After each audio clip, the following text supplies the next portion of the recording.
So we just harvested these 9 cukes from the pickling cukes from the garden. I'm about to add them to the fermenter here, and dang, I snapped that lid off there, and the waft of garlic and onions that come up was just amazing. And you can smell the pickles.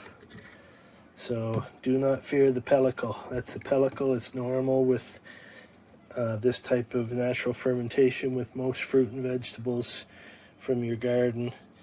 And the only thing you got to watch for is you stir that in regularly, like daily or every second day, if you can only do it every second day, because this is good. This is what's pickling it. But if that builds up thick enough, other nasty shit can grow on top of it that you don't want in there. And so you just kind of break it up and stir it in daily if you can. And most of that will sink to the bottom now, but it will reform. And then to add it in, I've read that the blossom end, this is where the blossom was, that's the stem end.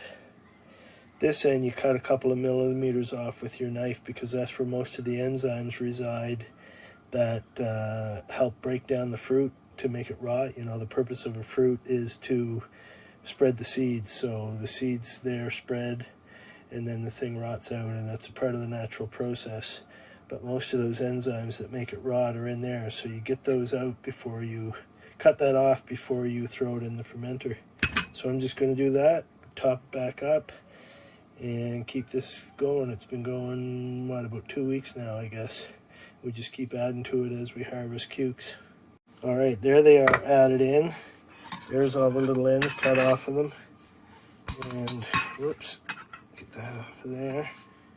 And I'll just kind of, you can use your hands. If your hands are clean, don't worry about handling them with your hands. I mean, you're going to be picking them out to sample anyway.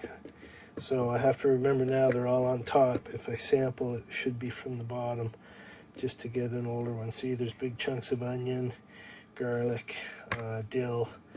It's really turning out nicely so far.